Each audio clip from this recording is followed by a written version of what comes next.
अब मैं आग्रह करती हूँ माननीय उपराष्ट्रपति जी एवं राज्यसभा के सभापति श्री एम वेंकैया नायडू जी से कि वे विशिष्ट सभा को संबोधित करें।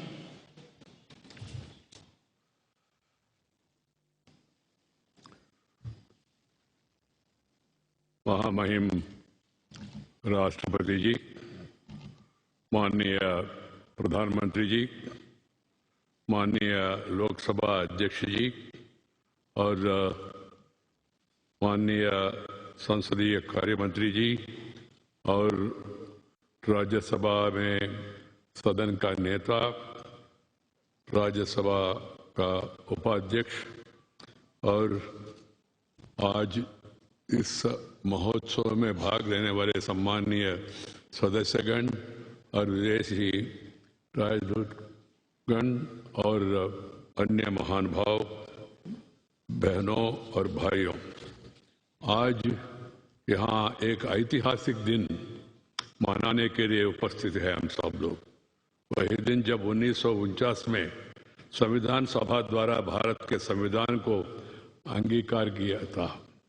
यह संविधान निर्माताओं के प्रेरणास्पद दृष्टि को याद करने और उस दृष्टि को साकार करने के लिए 72 वर्षों से जारी हमारा प्रयासों पर विचार करने का अवसर है। My dear members, brothers and sisters, today we all have assembled here to commemorate a historic day, a day when the Constitution of India was adopted by the Constituent Assembly in 1949. It's an occasion to recall the vision that inspired the constitutional makers, reflect on the continuing mission that began 72 years ago to translate that vision into action. At the outset, I pay my gratitude to the President of the Constituent Assembly, Dr. Rajendra Prasad ji, Chairman of the Drafting Committee, Dr. Baba Saheb Ambedkar ji, and the members of the Constituent Assembly for providing direction for nation building. Their overreaching framework continues to guide us in the collective endeavor of our nation to scale new heights amidst the contemporary national and international challenges. Our Constitution, in essence, is a statement of values, ideas, ideals, seeking to ensure justice, liberty, and equality for all in the true spirit of fraternity, and is a guide to peaceful democratic transformation, enabling the people to fulfill their aspirations. Our Constitution is marked by innovative borrowing from various sources and selective adoption, integrating the long-held indigenous values and Western concepts also. It exemplifies the essential Indian worldview that believes in welcoming noble thoughts from all over the world and adopting them in our national context. As we are all aware, it was the people of India who gave themselves this Constitution through their elected representatives in the Constituent Assembly. The preamble summarizes the philosophy of the Constitution, in which the people preferred our country to be a democratic republic, thereby indicating the instrumentalities by which the intended socio-economic transformation was to be achieved. It has been our firm belief that people are at the center of our development. They are the agents of the transformation of our country. Their empowerment is the goal of all our efforts. Their aspirations steer our policies. Their strengths drive our growth. Democracy ultimately is about the people, their central role in governance, and it is who determine who should govern, how should they govern, and what the governance should ultimately lead to.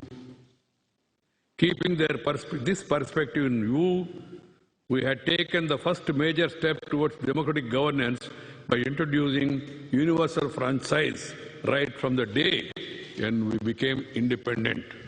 While it took 144 years for the US and 100 years for the UK to confer voting rights on women and the working class, we had the courage of conviction that each and every Indian should have the right to vote and be able to shape our shared destiny.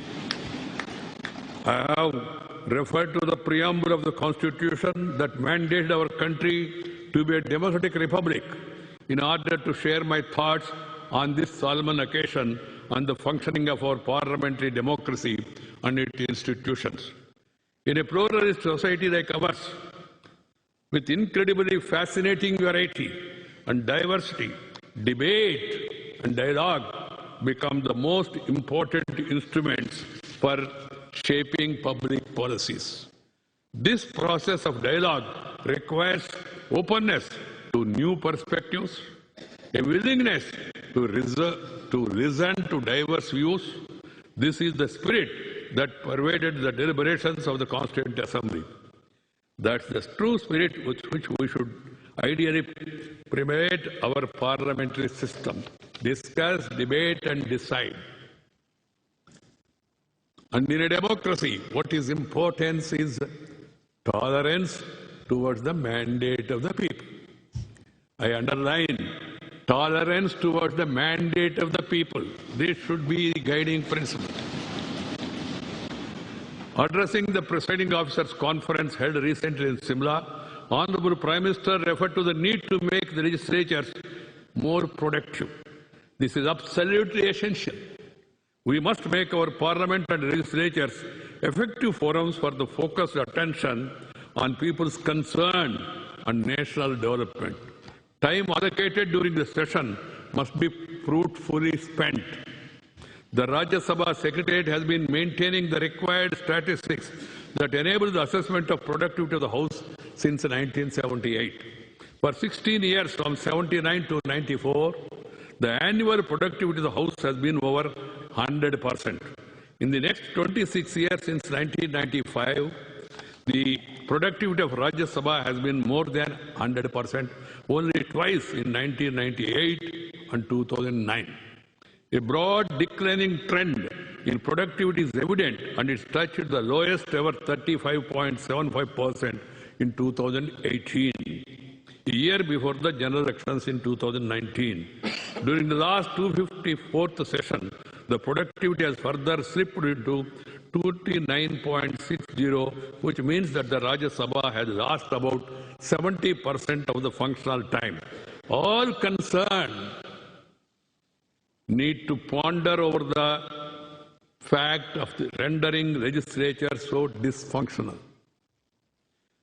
Clearly, we need to have more meaningful, productive use of our time in our parliament. We need to recognize the exalted place that the parliament occupies in people's perception. It is indeed the sacred place where people's voices are articulated and heard, where their hopes and fears are debated, where laws protecting them foster their growth and enable fast-tracked national development are formulated. The Constituent Assembly debates suggest Rajya Sabha was created primarily to ensure that the enactment of legislation process is carried out with calm, dispassionate, learned, evidence-based, balanced approach. It was meant to be a house of elder statesmen, accomplished public persons who had the ability to participate in a dialogue without rancor and prejudice, who had the ability to present and debate on issues with conviction and persuasive expression. My experience over the last 4 years suggests that no legislative proposal of the government was defeated on the floor of the House, and in fact, quite a few of them were passed by consensus. However, there were instances of bills being delayed on account of disruptions on various issues. I wish and hope that in future we would have fewer occasions like this because it results in inadequate scrutiny of the bills. The Parliament loses the benefit of knowledge and wisdom of its members, who have been elected to these positions by the people of this country with great expectations. This also goes against the very objective of having an upper house, which was established for facilitating an in-depth discussion on key issues. Dr. Babasaheb Ambedkar ji had quite aptly noted that the effective functioning of the Constitution will depend on the quality of the people chosen to work it, and said that the chosen bad lot can fail even a good Constitution, while the good lot can work even on a bad Constitution.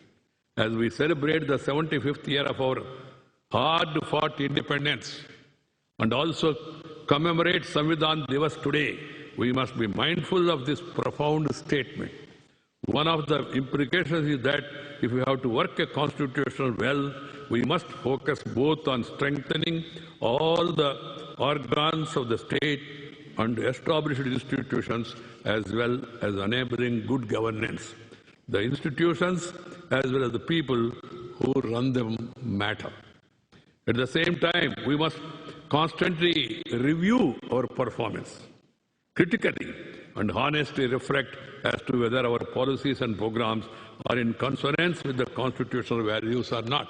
That's why I mentioned about the performance of the upper house, of which I am the chairman.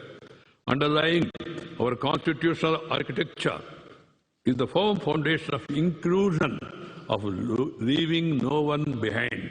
It is the vision that finds echo in overreaching philosophy of the present government led by Prime Minister Sri Narendra Bhai Modi, that believes in Sabka Saath, Sabka Vikas, Sabka Viswas and Sabka Prayas. We have been trying to forge national unity by celebrating diversity, by finding that many threads that bind us together. We must continue to do so. This is the core constitutional value we have inherited and fondly cherish. As Sardar Patel ji said, and I quote, "But in the long run, it would be in the interest of all to forget that there is anything like majority or minority in this country, and that in India there is only one community. We are all one nation, one people. We care for everyone, especially of those who are marginalized and need support. Every Indian should be enabled to contribute to national development. Every Indian has to be given an opportunity to shape the new India we are collectively dreaming of. Every Indian must be educated, healthy, skilled and forward-looking, ready to be part of our country's growth story. I am glad that the present government has turned many programs like sanitation, cleanliness into people-driven mass abhiyans or movements, Jana Andolan.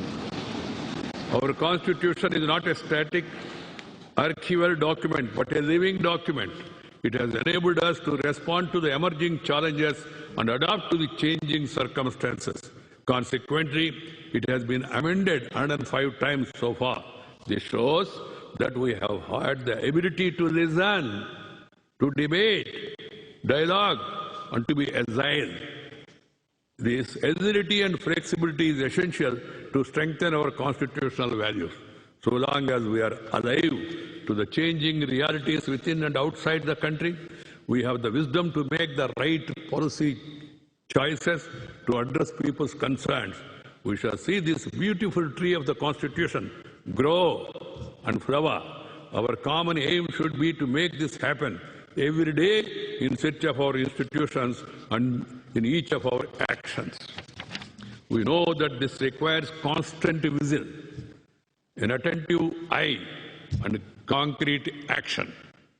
There were certain unfortunate efforts to subvert the spirit and philosophy of the Constitution during the dark period of emergency, but fortunately they were undone. We the people have time and again demonstrated that we will not allow this beautiful tree to wither. To conclude, our Constitution has worked well to enable our march towards building a new India, and in the process realizing the dreams of the freedom fighters and the vision of the Constituent Assembly. We need to draw lessons from our past experience and move ahead to propel India forward. Azadi Ka Amrita Mahotsav is a celebration of our achievements collectively of the country. We can legitimately be proud of it. Let it be springboard to take India to the next level and occupy its rightful place in the Committee of Nations as a Sushikshit Bharat, Surakshit Bharat, Swastha Bharat, Atmanirbhar Bharat, and ultimately Ek Bharat, Shrestha Bharat. For this to happen, we all must work together with passion for the nation. That is what is required. Dhanyavad. Jai Hind.